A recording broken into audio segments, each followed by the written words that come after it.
Kagabi po kasi may Facebook Live po si former President Duterte. Not that we want to talk about the Dutertes lang, pero nag-Facebook Live siya. Tapos marami siyang sinabi actually, yung meron tungkol sa fake videos na supposedly gumagamit daw si Presidente ng illegal na bawal na gamot. Meron din tungkol dun sa Quad Committee hearings. Actually, marami siyang sinabi. Meron din doon sa POGO na dapat daw ni-regulate na lang para meron pa ring revenue yung gobyerno. Siguro po, una, napanood niyo po ba? At pangalawa, may reaction po ba kayo regarding this? Yung mga statements.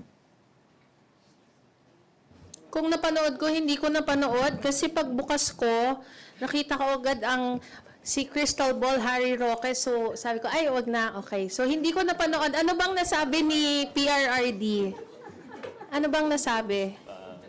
Oo, hindi ko na pinanood. Oo. Ayun po. Ang haba tapos naputol yung internet.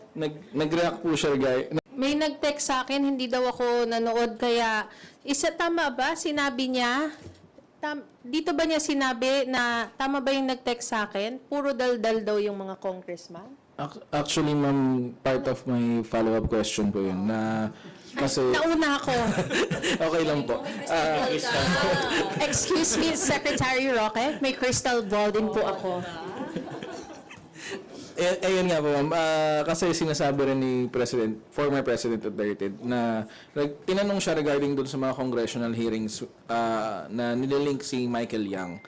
And ang sabi niya, sana raw magpresenta na lang ng ebidensya para ma-prosecute siya or madepensahan niya yung mga allegation na yun. Kasi puro salita lang raw yung mga congressman.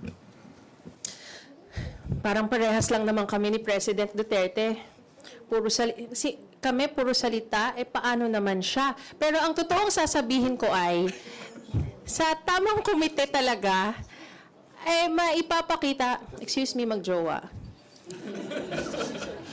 Sa tamang komite talaga, maipipresenta ang mga ebidensya. Saan pa namin ipipresenta? Sa reporter na naman. Di dumaan tayo sa tamang proseso, di ba? Yun naman ho ang hinahanap. Nasaan daw ang ebidensya laban kay Michael Yang? Nasaan ang ebidensya? Oo. Kung nag-attend po sana siya ng hearing, nandoon po ang ebidensya. Sana po napakinggan po niya para din hindi naman po siya ang dinadamay doon, si Michael Yang. Nandoon po sa hearing ang mga ebidensya, ang mga reklamo. Kung meron po siyang sasagutin tungkol doon, pwede naman po siyang dumalo, pero hindi po siya dumarating. Ayun po. Salamat po. Hindi po kami puro daldal, Mr. President. Baka ako po.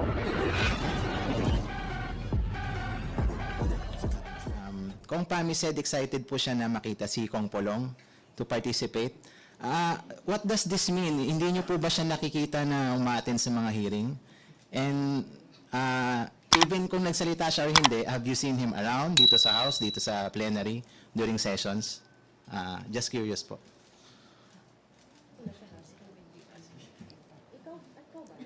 Sa lahat po, sa lahat. Sa lahat ba? Hindi, excited talaga ako kasi siguro hindi ko siya nakakasabay lang sa mga hearing. Posibleng iba yung mga committee na kinabibilangan ko at kinabibilangan niya. Kaya excited naman po ako na pag tinalakay itong bill na to ay makasama naman siya. Ako, siguro babalik ko yung tanong sa inyo. Nakita niyo na ba? Tumatawa kayo, tinatanong ko. Sa live stream lang po kasi, Madam. No, I'm just kidding. But have you seen him around? Just your personal, po? If you've seen him around lately. Personally, I haven't seen him here nor in Davao. So, kayo tatanungin ko, nakita niyo na ba? Kayo, yun na. Pati sa Davao, hindi ko nakikita. Gusto ko nga sana eh. Okay. How about in plenary po? Plenary. If you look around po sa plenary, have you seen him there? Okay, our seats are relatively close. I've seen him once, a few months ago. Like last year? A few months ago. A few months I've seen him once, tapos na I shook hands with him na rin. A few months ago. Once. Di ba nagda-Davao? Tayo sa Davao, nagda-date tayo. Kita ba natin? We're off record yun. Hindi, pero like ako, I'm from Davao Oriental and I have to pass through Davao din, no, on the way home. Ako, I cannot really say, pero yung mga tao doon naman sa Davao Airport, nakakausap ko naman rin doon. And usually, they see me more. You know, they see Congresswoman Migs a lot, they see me a lot, but I cannot speak for the rest, no. Pero yun nga, just to stick to your question, I've seen him once and shook hands with him once, a couple of months ago. I need to know, sir, kung this year ba o last year? Wala ko. It's so long ago, hindi ko na naalala eh. Pero yeah, Sona po, Sona. Okay. someone else sat in his chair nung SONA. Ha? Former congressman yung nakaupo doon kasi wala, vacant yung seat na nung SONA eh. So naging seat for a guest yung... For a former congressman. Sige po, thank you. Thank you. Thank you. Another related question. Sorry, hindi nyo pa rin sinagot yung tanong ko. Kayo ba? Nakita nyo ba? Sagutin nyo na, kayo talaga. Yun lang po. Para pantay tayo dito, di ba? Yun lang. Nakita nyo naman. At least kayo nakikita nyo. Okay. Ayun. At least malinaw, di ba? Thank you. Another related question from Rosalie Cosop from UNTV. Alright po, tanong ko lang po regarding dun sa inihaing panukalang batas, lalo na po at na-mention nyo na maganda naman po yung layunin. So, will you support the bill? As the question to supporting, really, if the intent is to try to qualify an official as somebody who is not a user, then I would personally think na that's good, di ba? Kasi naman, you want also your leaders to be, you know, of sound mind and of sound body, di ba? Common sense. Pero again, the Supreme Court has also ruled otherwise in terms of, you know, the viability of this law to be passed. So, yung sa amin naman, we have to balance it, no? That's why the committees are there. No, we have to look at the wisdom of other people kasi our opinions are just our opinions. We want to see the clearer picture. So sa amin naman, ako, I don't want to put the cart before the horse. Pero kung sabi ng through the committee meetings, kung sabi nila na maganda tong batas, then we would also support it, yeah. Pero sa akin naman, personal opinion, you know, it's good to know if your leaders are of sound mind and of sound body. So, you know.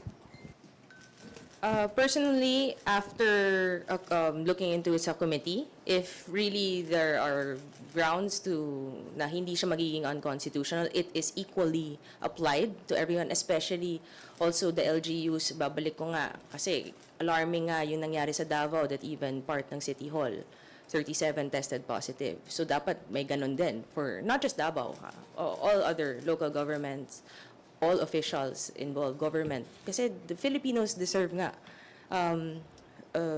leaders, especially those working in the government, who are not doing illegal drugs, right? So I will support it after the committee hearing, and if it will really be fair and hindi siya mukhang magiging unconstitutional. Because it is a good thing to make sure that our officials know how to lead properly na of sound mind. Sobrang susuportahan ko pa. Gusto niya co-author pa ako. I mean, wala namang masama sa gusto ni Congressman Duterte. Ang problema nga lang, ma'am, as I've said, within the past 2 questions, kailangan lang sa sarili niya ay maipagtanggol niya yung panukalang batas na ito at kung bakit niya ito gusto. Kasi bago pa po kami makasuporta, kailangan dumaan muna sa komite. Ang problema po, hindi po ako miyembro nung tamang komite na yan. Ngayon, pag makarating po yan sa floor, susuporta po talaga kami. Wala naman pong masama na i-drug test ang lahat ng elected officials. Yeah, I think we're in unison. Todo yung supporta ni Kong Pami. Yung for this representation po, just that issue lang po on the constitutional barrier that we've already had in previous bills. But should we see in the committee that it passes that, I see nothing wrong with the bill and we will definitely support it. In fact, perhaps we could even explore expanding it, not just to public officials, maybe to certain all of government, maybe vloggers, para clear na rin yung sinasabi nila that they're also of sound mind and sound body. Lahat na. Diba? For as long as there will be a germane, valid classification in line with equal protection to the laws, as long as it would be allowed, I think we would support that. Okay, if there are no additional questions regarding the bill filed by Kong Polong, we will move to next topic. I acknowledge Gab Lalo from Inquirer Online.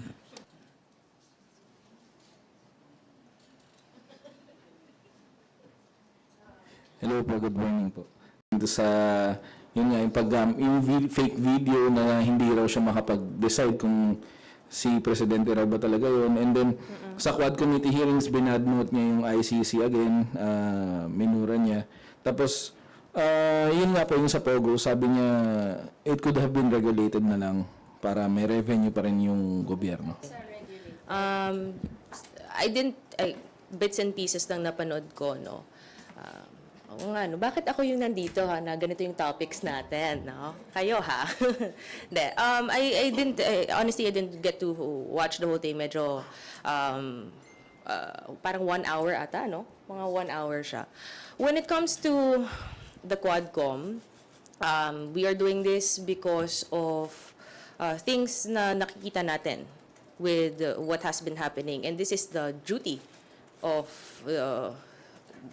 us as part of the legislature to look into things na hindi magandang nangyayari, especially that it's linked to the POGO, no? We really have to look into it. Hindi man pwedeng tumahimik lang tayo. So, if with respect to what the former president said about sana pala ni-regulate ang POGO, this was during the time na administration po niya. So why did he not do it? Why did the previous admin did not do it if gano'n naman pala dapat? I think, like when I was still a lawyer then, hindi pa ako nakaupo during the time na, kumakalat na yung mga videos ng mga ibang mga binubugbog, di ba? Nakita natin yon mga 2020, 2021 na, di ba, kumakalat yon. That should have been acted upon. Kasi alarming na, that early pa lang. But it's only now that we're doing something about it. And thankfully, this leadership is not closing hindi sila tumatalikod sa mga ganitong nangyayari.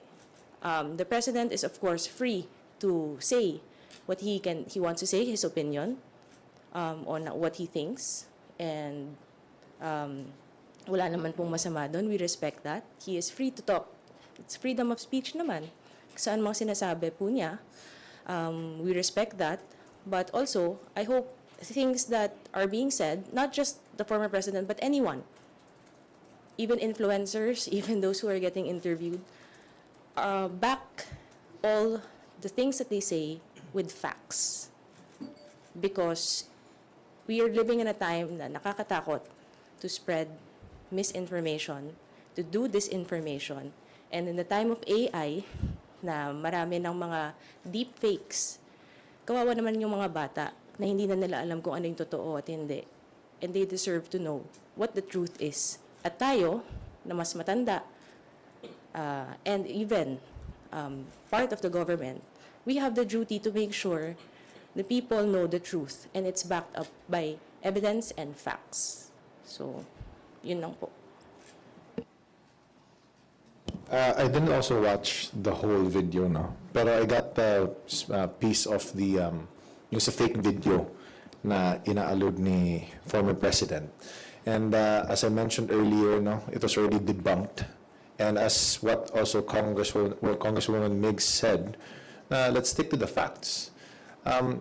It's already debunked, pero you try to relive that story. Medyo iba na yung mensahe din na pinapahayag eh. No? But we understand that that's his freedom of speech. We hope that the freedom of speech is also not used then to misinform. Yung sa atin naman, no, in the pursuit of truth, we hold these press conferences. In the pursuit of truth, Speaker Martin Romualdez also gave us a marching order to look into those issues, no? And yung sa atin naman, the committee meetings are public. You know, it's always, everything's live streamed. Yung Quadcom in particular din, live stream din yun, diba? So I mean, like, mala-live stream yun, it will be a public hearing for everyone to know what the truth is, based on facts and evidence. So, yung sa atin lang, we hope na lang po that the people can discern kung ano ba talaga yung totoo, ano ba talaga yung hearsay, and na at least everybody gets to make an informed decision. Basta, you know, sa Bisaya pa, may word kami na, ang tawag namin, yaw-yaw, na salita pero baseless. So yung sa amin naman, I hope that it doesn't end up that way. Kasi sa amin, you know, nasasayangan yung oras natin, na makikinig pa sa ganyan. We could have spent 10 minutes doing something important, tapos yun pala yung maririnig natin. You know, baseless and useless. So I hope na lang, this is also a call na lang din, na for everyone to make informed decisions na. Listen intently, yes, but also try to verify the facts that are also being presented. And the facts point that that video is fake. So there is no other way to go around it. Multiple agencies have already proved it was fake. So yung, I hope na lang din na people recognize that, they keep that in mind, and move forward na lang, no? We'll look at the more important things at play.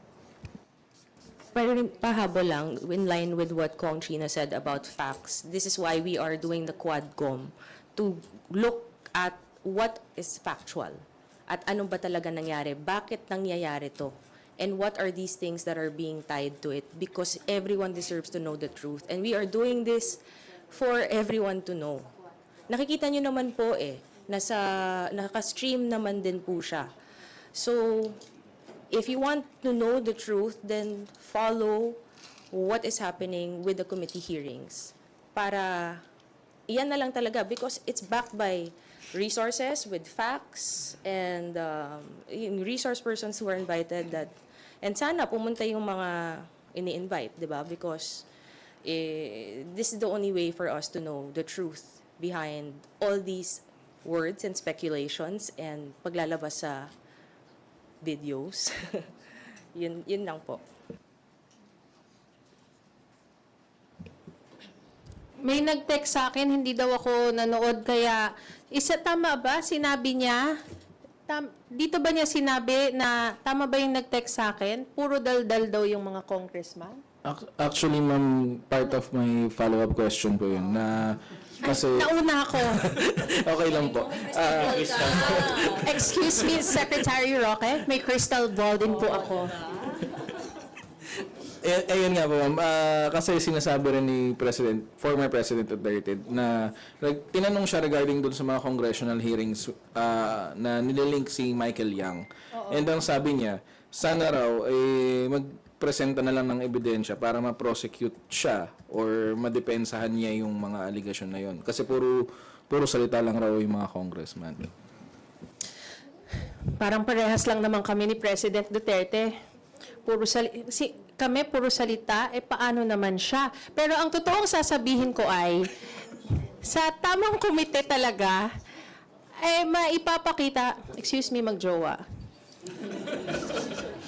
Sa tamang komite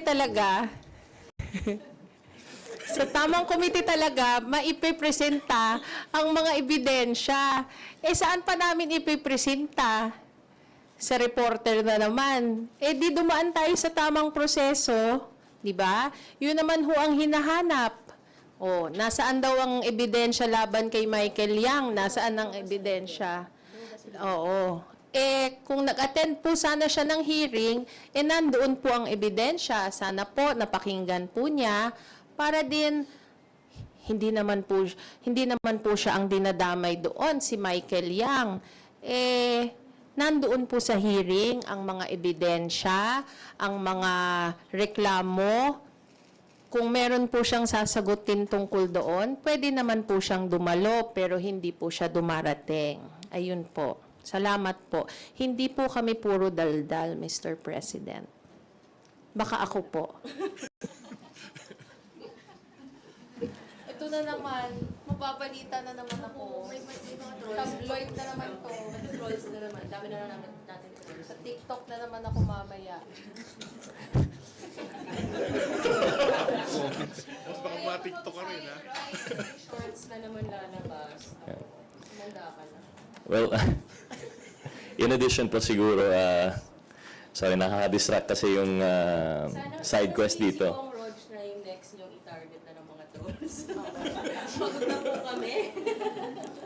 Well, I don't know what to say about that po, no? Pero doon balik sa question lang siguro ni Gab. Thank you, Gab. Yung initial question, just in addition po, no? I don't think we'll be able to say anything about, well, you know, mukhang maraming topics as usual. And unfortunately, we are not properly informed po siguro. We were ako po personally preparing for the budget. Nalaman ko na lang po bits and pieces through whatever information it's sent to us. And I think yung most important po siguro ay dun sa policy on sa POGO. I personally don't see why there would still be that call for regulation. Nabanggit naman po ni Chairman Tenko na ang revenues from POGO is only 7 billion. Napakaliit po yan compared to the 5.6 trillion budget that we have. It comes with so many crimes, nakikita po natin. Kaya nga po may quadcom po tayo. Worth it po ba yung 7 billion pesos? Pero nakikita natin, pinupugutan ng mga dayuhan dito sa Pilipinas. You know what I mean? So it really comes with these various crimes, and I don't think it really answers the issue po, no, regulation. Ang problema po natin, I don't want to go ahead of the Quadcom, pero nakikita po natin dun sa Committee on Drugs, dun po sa Committee on Public Order, nagiging front po talaga yung lisensya po nila. Sinasabi po nila, nandito sila as POGO, ang nasa license po nila is a certain area, yun pala ginagamit na rin yung lisensya to justify presence in other areas. As compared naman po na kung walang POGO, walang license, then they have nothing to use to justify. So I think dun po yung mahirap na ipagtanggol na dapat i-regulate na lang when the regulation itself is being used to shield the perpetrators. So I think yun lang po yung comment natin dun sa policy on POGO. I'm not sure if we're in a proper position. Sorry, Gaba, di ko alam masyado yung dun sa video and dun sa ICC. We'll be sure to study that. But as for yung second part po, no, yung dun to go sa congressman, and wag po sila mag-alala, masyadong excited, kaya nga po may Quadcom, we're there to ferret out the truth.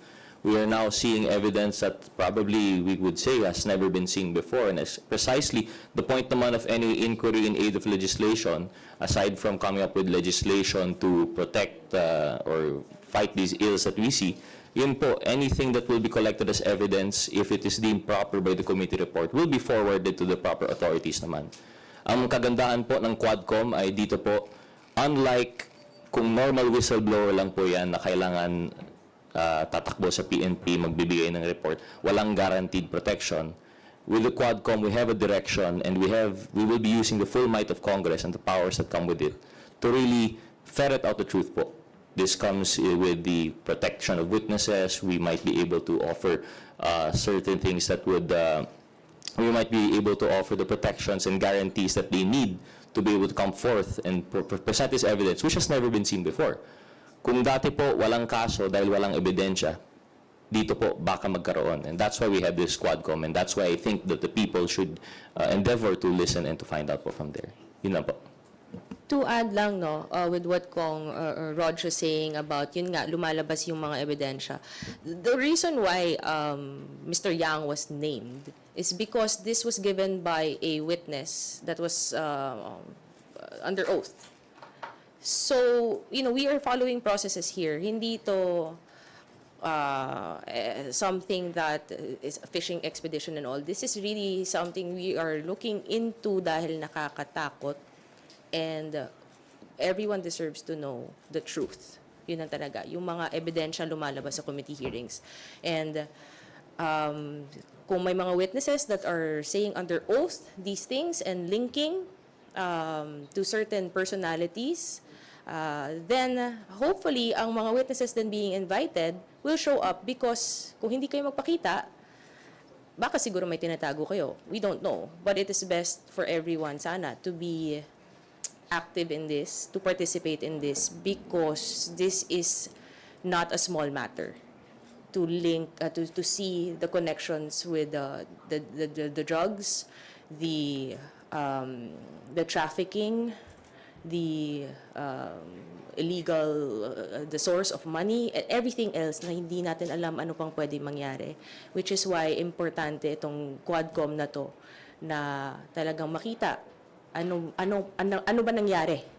Anong nangyayari? Ano ang nangyari dati? At bakit nangyari to? So, yun po. Sorry, just a quick addition po, no? Just to clarify, Gab, if I may ask po, no? Sorry, the former president said, kung mayroong ebidensya laban sa akin, was he making reference to himself or not necessarily? Actually, sir, hindi sa kanya. Kay kasi parang ang dating sa kanya, nalilink siya doon kay Michael Yang.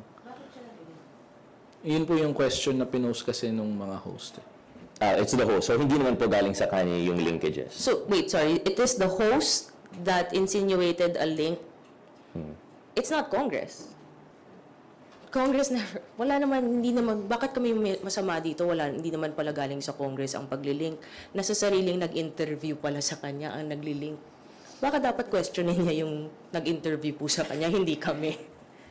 Kung wala naman pong link, I mean, who is Michael Yang sa kanya kung walang link? Yung host lang pala nag-insinuate. So bakit tayo yung masama? We're just doing our jobs here and trying to find the truth, because dapat tumigil na yung ganito. Thank you, Madam Chair. May I have my time back? Joke lang. No, but yun nga po, precisely the point kaya natanong po natin.